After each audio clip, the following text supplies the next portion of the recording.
Hey everybody, welcome to the Devils You Know, New Jersey Devils history, and trivia, facts, all that stuff. Today, I'm going to start a new little chapter for the Devils You Know. I'm going to be reading from, you see a little portion of the cover of the book in the picture there. It is the 25, the history of the Devils in New Jersey. So this came out during the 25th anniversary season, and tells stories about, all three Stanley Cups. So today, this story is by Rich Scher, who has been a Devils writer, from the Star-Ledger for many years. This is a story about Petr Sykora in the year 2000. So let's get into it. Petr Sykora wasn't on the ice with his teammates when they finally raised the cup in 2000, but the image of the Czech right winger being wheeled away strapped to a stretcher with a head injury was all the motivation the Devils needed. Fittingly, it was center Jason Arnott, Sykora's line mate, who scored after 8:20 of the second overtime for a 2-1 victory over the defending champion Dallas Stars in Game 6 of the 2000 Stanley Cup Finals at Reunion Arena, which we call American Airlines Arena, giving the Devils their second cup in 6 seasons. I thought about Sicky all the time. Every time I came back to the bench, said Arnott, whose historic goal came at 12:30 in the morning of June 11th. We're so close as a line, it's tough to play without one of us. Our hearts went out to him. And you remember, they traded Sykora. Arnott was also gone by 2003. But Sykora was the big trick, because him and Elias were really the spark. But they had to get rid of Sykora and Arnott in order to win the cup in 2003. It just, the A-line became bigger than the Devils. I'm saying that myself. Sykora, who suffered the injury on a first-period hit by DERIAN Hatcher, who else, was held overnight at Baylor Medical Center after results of a CT scan were normal.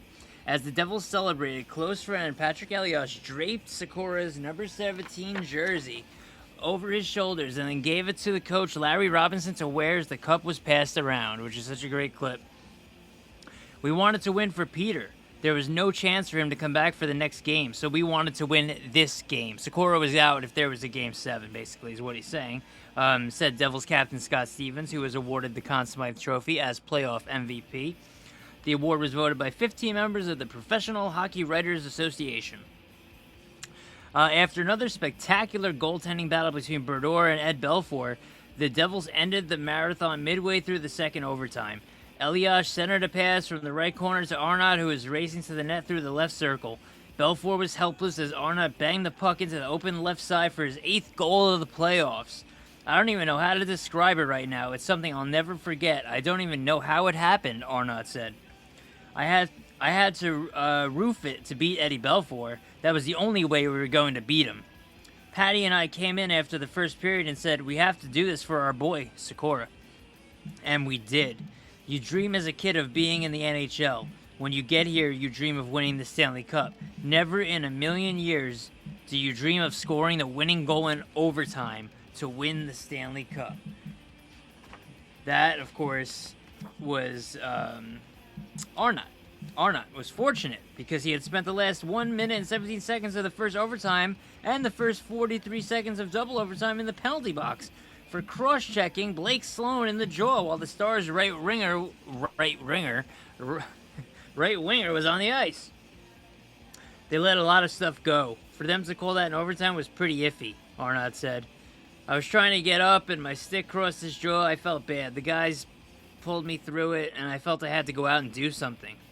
Coach Larry Robinson said Arnott made amends. It's easier for us to say you've got to keep your calm, but you could have cut the tension tonight with a chainsaw, Robinson said. It wasn't a good penalty, but I think he made up for it. And Larry Robinson is one of my my Ring of Honor. I think he should be put into the Devils Ring of Honor. After streaming onto the ice, Stevens was presented with the Conn Smythe Trophy. Then Commissioner Gary Bettman handed over the cup. John McMullen has owned the Devils for almost 20 years, Bettman said of the Devils' outgoing owner, who has sold the team to the Yankees and Nets. The Stanley Cup is a tribute to his passion for the game and his New Jersey Devils. Stevens lifted the cup and then handed it to alternate captain Randy McKay. Then it went to Kenny Danico, Brodeur, and then Bobby Holik. At that point, the rookies grabbed it. John Madden handed it to Rafalski, and he passed it to Colin White. From Vladimir Malikov to Elias to Nemchinov, they celebrated. Alexander Mogilny gave it to Jay Pandolfo, and he presented it to Scott Gomez. And then Sarge, Sergei Brelin. Finally, it came around to Arnott.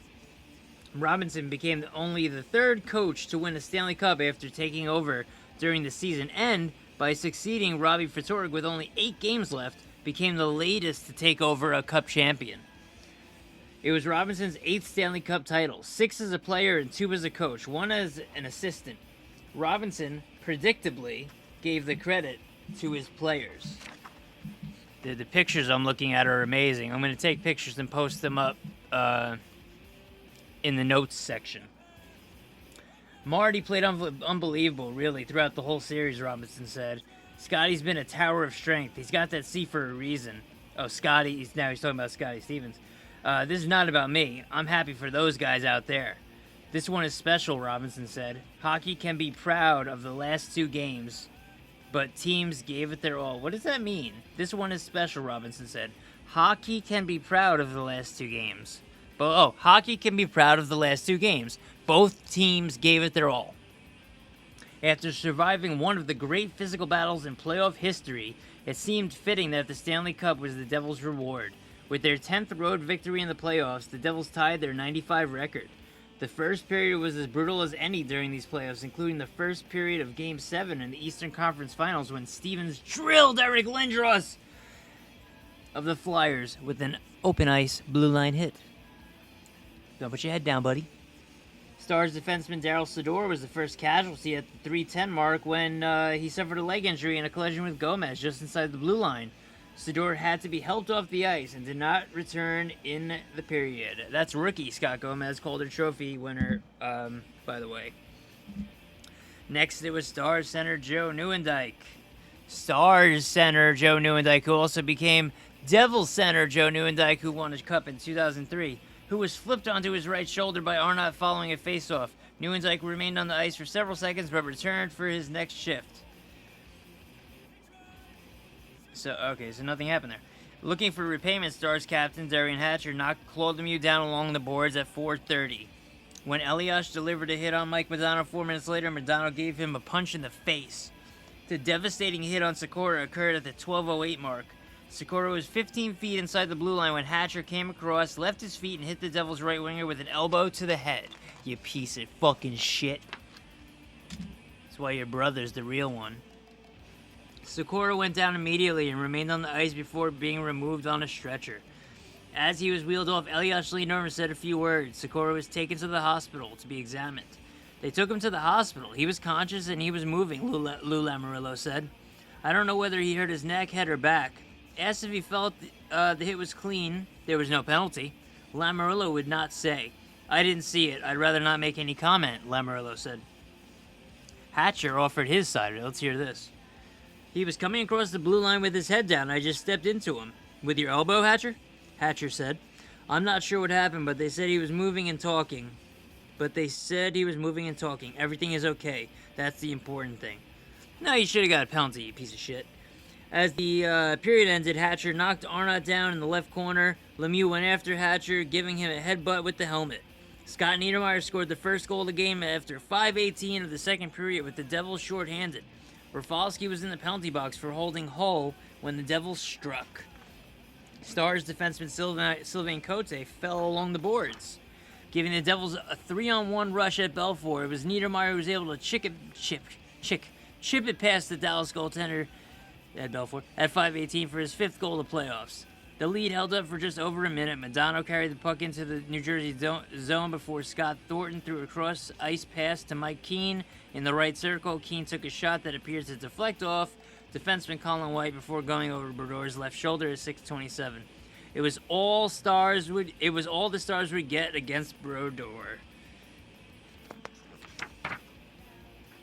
Yes, it was. So that's the that's the story of the Sykora Game 6 2000 Stanley Cup Finals. Sykora leaving the ice, getting injured, Derian Hatcher hitting him. Those are words from Lou Lamoriello, from Derian Hatcher, from Scott Stevens, from Arnott.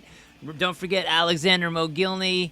You know, of course, never forget Alexander Mogilny. So, yeah, so that's it. On Tuesday, I have Don LaGreca live. I'm going to be doing it live on YouTube at 2 p.m. at Devil's Joint X on YouTube. You'll just type in Devil's Joint on YouTube, and you will find it 2 p.m. live with Devil's play-by-play announcer Don LaGreca. You can ask your own questions. I'll pull them up on screen. He's willing to field any questions from any Devils fans or any hockey fans in general. So I'll see you then. Thanks for listening.